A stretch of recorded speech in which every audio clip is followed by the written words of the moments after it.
this video lesson on scientific thinking, we'll discuss how scientific thinking provides a powerful approach to understanding our world. The desired outcome of this video is that you will be able to apply the scientific method to everyday situations. It's a brand new age, and science, particularly biology, is everywhere. To illustrate the value of scientific thinking in understanding the world, let's look at what happens in its absence by considering some unusual behaviors in the common laboratory rat. Rats can be trained without much difficulty to push a lever to receive a food pellet from a feeding mechanism. When the mechanism is altered so that there is a 10-second delay between the lever being pushed and the food pellet being dispensed, however, strange things start to happen. In one cage, the rat will push the lever and then very methodically run and push its nose into one corner of the cage. Then it moves to another corner and again pushes its nose against the cage. It repeats this behavior at the third and fourth corners of the cage, after which the rat stands in front of the feeder and the pellet is dispensed. Each time the rat pushes the lever, it repeats the nose in the corner sequence before moving to the food tray. In another cage, with the same 10-second delay before the food pellet is dispensed, a rat pushes the lever and then proceeds to do 3 quick backflips in succession. It then moves to the food tray for the food pellet when the 10 seconds have elapsed. Like the nose in the corner rat, the backflip rat will repeat this exact behavior each time it pushes the lever. In cage after cage of rats with these 10-second delay food levers, each rat eventually develops its own peculiar series of behaviors before moving to the food dish to receive the pellet. Why do you think they do this? Well, because it seems to work. They have discovered a method by which they can get a food pellet. To some extent, the rats' behaviors are reasonable. They associate 2 events, pushing the lever and engaging in some sequence of behaviors, with another event, which is receiving the food. In a sense, they have taken a step toward understanding their world, even though the events are not actually related to each other.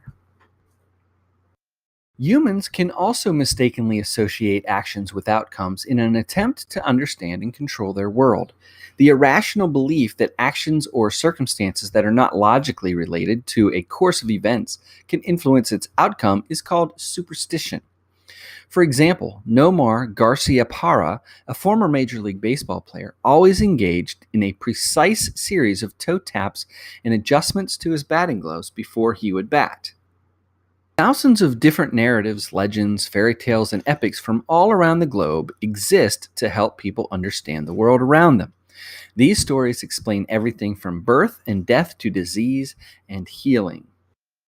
As helpful and comforting as stories and superstitions may be, or seem to be, they are no substitute for understanding that comes from the process of examination and discovery called the scientific method. The scientific method usually begins with someone observing a phenomenon and proposing an explanation for it. Next, the proposed explanation is tested through a series of experiments. If the experiments reveal that the explanation is accurate, and if others complete the experiments with the same result, then the explanation is considered to be valid. If the experiments don't support the proposed explanation, then the explanation has to be revised, or alternative explanations should be proposed and then tested. This process continues as better, more accurate explanations are found. While the scientific method reveals much about the world around us, it doesn't explain everything. There are many other methods through which we can gain an understanding of the world.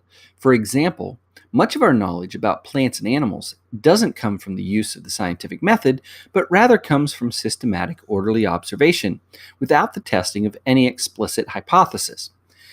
Other disciplines also involve understandings of the world based on non-scientific processes. Knowledge about history, for example, comes from the systematic examination of past events as they relate to humans, while the truths, quote unquote, in other fields such as religion, ethics, and even politics often are based on personal faith, traditions, and sometimes mythology. Scientific thinking can be distinguished from these alternative ways of acquiring knowledge about the world in that it is Empirical. Empirical knowledge is based on experience and observation that are rational, testable, and repeatable. The empirical nature of the scientific approach makes it self correcting. In the process of analyzing a topic, event, or phenomenon with the scientific method, incorrect ideas are discarded in favor of more accurate explanations. In the next sections and activities, we'll look at how to put the scientific method into practice.